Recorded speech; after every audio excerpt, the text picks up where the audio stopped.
We're going to call this case. This is Yang versus Everest National Insurance Company. Mr. Wright, you will go first. This is a mini oral argument on the application, which means both sides have 15 minutes. And Mr. Temrowski, Mr. Huffman, I understand you're going to split your 15 minutes. I will let you all manage how you want to do that. But we'll start with Mr. Wright. You may proceed when you are ready. Thank you, Honor. Can I reserve 5 minutes for rebuttal? You may, and we hope you can, good luck with that. I'll say that. We'll see what happens. My name is James Wright. I represent Everest National Insurance Company. Just to kind of get into the introduction of this, what we're dealing with underlying claimants in this case who seek benefits for benefits they never paid for. The relief sought is essentially 10 days of free insurance coverage for anyone in the state who purchases an automobile insurance policy. If this is the kind of absurd result the legislature wanted to accomplish, they could have drafted something akin to the 10 Free Days of Coverage Act instead of the No Fault Act. At least carriers in that situation would be able to make an educated assessment on whether to write policies in Michigan or not, and not be obligated to pay 10 days of additional coverage they didn't collect a premium for. Now, the end result of letting the Court of Appeals opinion stand would be to give a whole class of people unlimited medical coverage, bodily injury coverage, and $1 million of property protection insurance coverage without having to pay for it, and obligating insurance companies to have to provide it for free, at least for a 10-day period.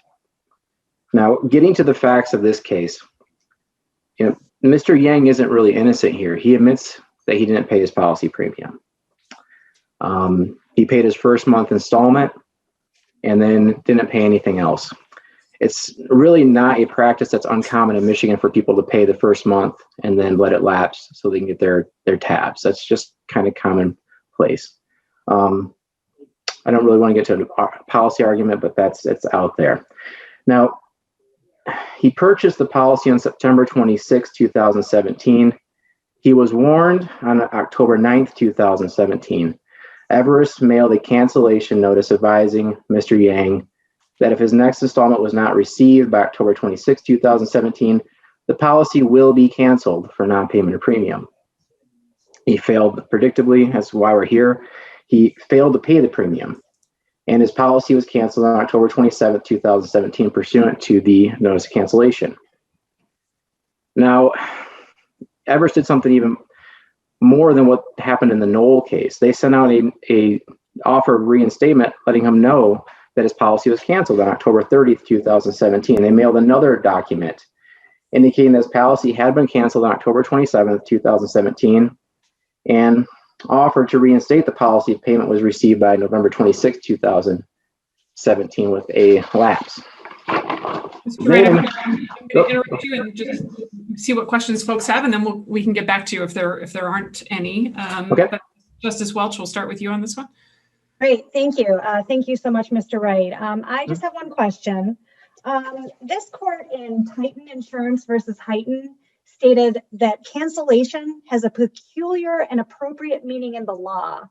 Do you agree with that? Yes. Okay, and so for your position is that the way Everest has read this, they're using cancellation in that appropriate way.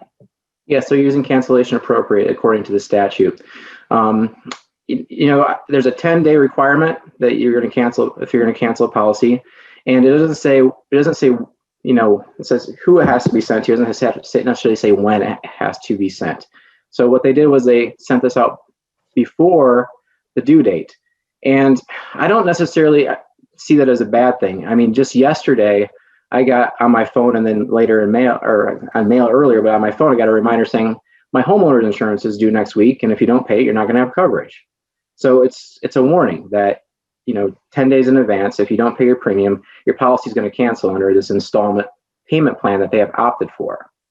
Now, if you pay the entire premium for 6 months, I'm sure that at the end of that, or even at the beginning of that, they would say your policy is going to be canceled in 6 months unless you pay a renewal. But he opted for monthly payments and he didn't make them.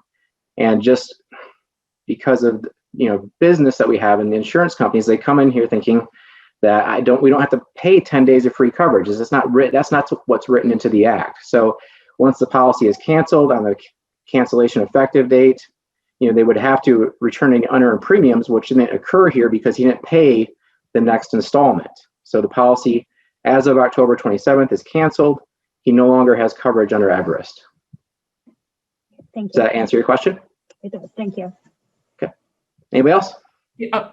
Justice Zara. None at this time. Thank you. Justice Viviano. Yes, thank you, counsel. My question is, did your client have reason to believe that this person was not going to pay the next installment, or does your client send out this type of notice as a matter of course to every person who pays their premium on an installment basis? They send this out as a matter of course. They don't single out specific individuals that they don't think are going to pay. What they do is I see it more so as a warning for everybody that pay your next installment or your policy is going to be canceled pursuant to the terms of your insurance contract and the law. We're not going to give you an extra 10 days. What's your response to the point that Judge Schwartzel made in his concurrence then, that these types of notices are conditional and therefore they're not sufficient notices of cancellation under the statute? In other words, you're not saying your policy is canceled definitively. You're saying if you don't meet a condition, here payment, then your policy will be canceled. I don't necessarily. I'm sorry for interrupting you. I don't think that is valid. I think that there's a distinguishing factor with what the two cases that Judge Schwartzel relied on, obviously about 100 years old. They predate the statute. But one of the things that our notice says is that, and I'm just going to quote it, failure to pay the minimum amount by the due date or a payment made with insufficient funds will result in cancellation of your policy with the indicated cancellation effective date, which on this form is October 27th, 2017. So we say it will result. We don't say there's no if, ands, or buts or some type of, it's very clear. And in the cases, the older cases, the cancellation notices were more so, they weren't even cancellation notices. They didn't even mention the word cancellation in it. If you read them, it's more akin to, you've got a lot of claims, we should charge you more premium. It's more of a negotiation. Here, this isn't a negotiation. It's either you pay the premium that you're supposed to pay on a monthly basis or your policy will be canceled. It's distinct. These are old, but the point of law is something that seems to be a pretty prevalent rule. It's picked up on in Couch and in Williston as well. Do you not believe that those cases, the rule stated is a current rule? Well, I think that one is common law, and two, this area has been subsumed by statutory cancellation provisions. But to get to your point, say that they were. Let's put a fine point on it. Do you think the No Fault Act has abrogated the common law in this regard? In this regard, yes. In regard to the cancellation notice within the statute, I would say that I believe it has. But assuming arguendo that it hasn't, even if you look at those cases compared to this case, this is a clear-cut cancellation that this will result in cancellation. So I think it differentiates from the cases that Judge Schwartzel was talking about. Can you give me a more precise argument on why you think the No Fault Act abrogated the common law rule? I would just say if you're going to write a statute and you're going to assume the area of cancellation, that would, to me, abrogate the common law rule because you wrote a statute in place of that. So, when they wrote the cancellation provisions, putting in a 10-day notice requirement, I do believe that they agreed, they wanted to consume the whole area of cancellations. Okay, thank you, counsel. Yep. Anybody else? Justice Bernstein? Yeah, Justice Bernstein? Yes, counsel. Good morning. I have no questions. Thank you. Justice Clement? No questions. Justice Kavanaugh? I have no questions. I have one, counsel. Following up on Justice Viviano's questions, if the common law rule was that a notice of cancellation can't be conditional, why would we assume that the statute abrogated it instead of adopted it? Why wouldn't I read that common law rule into the statute? I think if they wanted to incorporate the law, they would have specifically wrote it into the statute, but they did not. They said that it's 10 days notice. They didn't say when, it just said who it has to go to. So we've provided that statutory notice within the 10-day period, and we have a provision that says this policy will be canceled. It's not really, it will be. It's not a negotiation. I'm talking about the whether it can be conditional or not, right? I mean, it seems that, do you have an argument that this cancellation notice was unconditional? I would say that it's just that it will cancel if you don't make your premium payment. On the other cases you're dealing with in the past, right? they were negotiating on those cases. But I guess let's just agree on the facts. So in the case of this particular cancellation, it is expressly premised on a future conditional event, right? The non-payment of a premium. Do you agree with me on that? Are we correct? Yeah. And when the legislature passed the statute, why wouldn't we assume that the statute incorporated the common law understanding, as Judge Schwartzel points out, that cancellation notices must be unconditional? Well, one thing, they specifically didn't write it into the law, and they wrote what would be a proper cancellation notice. So I think if they wanted to include it, they would have incorporated it and said that the cancellation in 10 days must be unconditional, and according to the other arguments being made, it must be made after the condition of the payment not being received. Okay. But they didn't do that. All right. You have 3.5 minutes. You can reserve it or you can proceed. I think I will reserve it, Your Honor. Okay, excellent. Mr. Huffman, Mr. Temrowski, I don't know who's going first and how you're going to do this, but go. Judge, Mr. Huffman can go first. Great. Thank you, Your Honor. May it please the court, Chris Huffman appearing on behalf of Defendant Motorist Mutual. I will keep my arguments very brief because I've tried to outline my position as best I can in the brief that I filed. I believe that Judge Schwartzel was correct in stating that the term notice of cancellation is a term that had a defined meaning in the common law before the statute was enacted. As Justice Frankfurter said at one time, when the legislature uses a term that has a defined meaning in the common law, it brings the old soil with it. So it means the same thing when used by the legislature in the statute as it did at the common law. The legislature could have changed that, provided its own definition, but it chose not to. So I think that we have to apply that definition here. And as I've also laid out in my brief, neither of the notices that they sent falls within that definition because they were both conditional. They said this notice of cancellation does not apply if you pay this bill by the due date. So it was conditioned on a future action or inaction. As the case law has interpreted that, it meant simply that it was not a notice of cancellation. It was simply a demand for payment. As to Everest's argument that this is going to upset the insurance industry by enabling insurers to have essentially 10 days of free insurance, I don't believe that is so. The legislature has provided a mechanism for insurers to protect themselves against that because they expressly stated in the Essential Insurance Act in section 500.2118, subsection 2G, that at the time that an insurer sells a policy, it can provide for the payment of a minimum deposit at the time of application or renewal. So they can simply charge essentially a security deposit.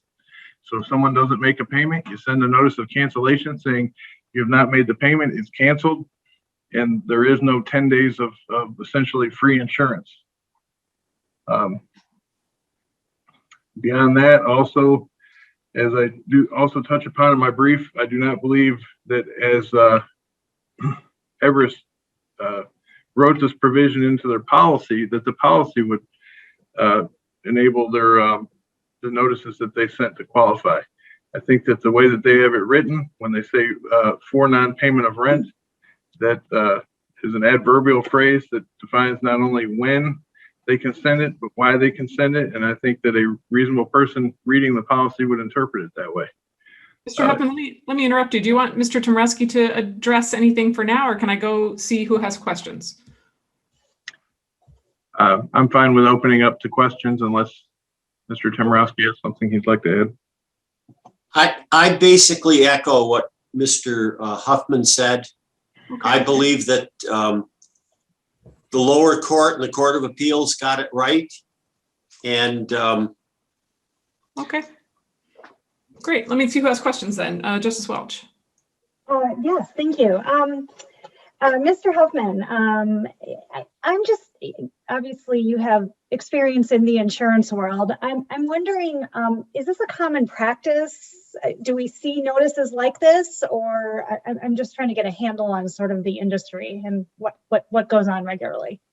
Well, I can't say how common it is as to how many insurers do it. I do know there are other insurers that have done it, as Everest points out. The Knoll case that was decided by this court, which involved a different issue, it appears in that case the notice that Allstate sent was patterned the same way, but nobody challenged whether or not it was proper under the statute. This court considered a different issue. Right. Okay. Thank you. Justice Zara. No questions. Thank you. Justice Viviano. No questions. Thank you, counsel. Justice Bernstein. Just one question that it kind of follows with what Justice Welch had asked. Do you see any corollary with any other industries that would be relevant? Utilities, health insurance, things of that sort? I'm sorry, Justice Bernstein, I really don't. I don't deal much with utilities, and as far as insurance goes, I primarily handle the auto insurance, so I really am not in a position to be able to say. Okay, no, I understand. I just was trying to see, is this unique to the insurance industry, or are there other industries that would correlate to this? That's all I was just kind of curious about. Yeah, I don't know what other industries that have a provision like 3020 and what type of notice that they require. Got it. No, I appreciate that. It's definitely a unique question, but you did the best you could to answer it, and I appreciate it. Thank you. I have nothing further. The only thing that I can say is that 3020, it says it applies to all policies of casualty insurance, so it would apply to any policy that falls within that definition. But outside of that realm, I just don't have the knowledge to be able to answer your question. I'm sorry. No, of course. Thank you, though. Yes. Justice Clement. No questions. Justice Kavanaugh. No questions for me. Okay, you guys still have some time left. You may continue with that. Nothing further, Your Honor. I have nothing, Your Honor. Thank you both. Mr. Wright, you have a bit of rebuttal time. Thank you. This goes more to Justice Bernstein's question. Now, there are different statutes that deal with utilities and mortgages and post-default notices. There are MCL 4609R, MCL 600-3241, MCL 450-2042, and they all basically indicate that you can't send these things you can't send notices out pre-default. So the legislature knows how to write this if they wanted to write it in the way suggested by Mr. Huffman. Now, I just feel like I need to touch on the Knoll case. It was Knoll versus Titan, not Allstate. But in regard to the industry, there are many carriers I know that use a similar cancellation provision and clause. They've all been approved by DIFs, including this one. But if you look at Knoll, the facts are pretty clear. So I'm just going to quote: defendant presented undisputed evidence that on February 20th, 1997, it mailed notice of cancellation to Dwayne Isley with regard to an automobile that was insured under an insurance policy that defendant issued to Isley. The notice of cancellation provided that the insurance would cancel effective March 5th, 1997 at 2:01 a.m. unless Isley paid the $240 premium. So they sent the cancellation notice just like Everest did 15 days before the cancellation. His accident occurred later the day on March 5th. So not weeks like in our case, but hours. And this court upheld the cancellation under that basically identical cancellation provision that we have. So on all fours, the exact same facts reviewed by this court and approved by the insurance commissioner. And going back to diffs, diffs usually will approve things, and I've been running a lot of documents through them. They do not rubber stamp things, and they actually obviously review this because they found an error when we submitted the form.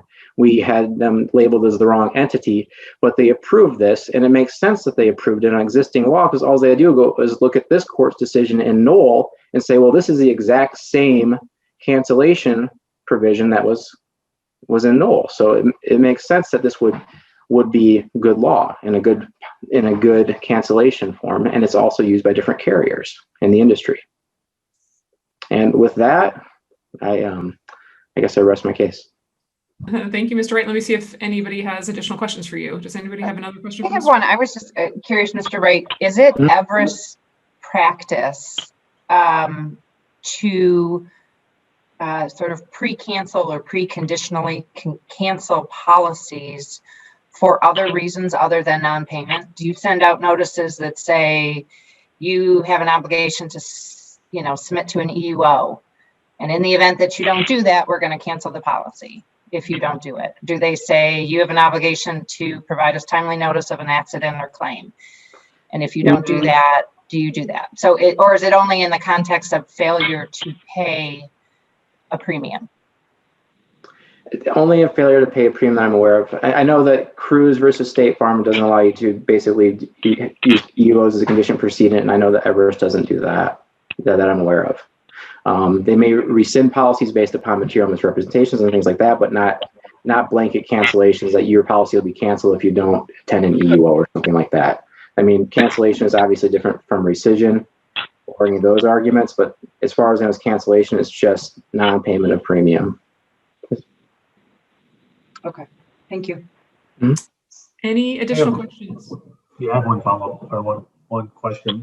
Mr. Wright, in response to your argument that your client was being forced to provide 10 days of free coverage, opposing counsel pointed out a statute that apparently allows insurers to charge a security deposit, minimum deposit, which he indicates would therefore not leave your client exposed for those 10 days. So I'm wondering, number one, if you have any response to his assertion, and number two, I'm wondering whether your client does in fact charge a minimum deposit as authorized by section 2118. They do not, as far as I'm aware.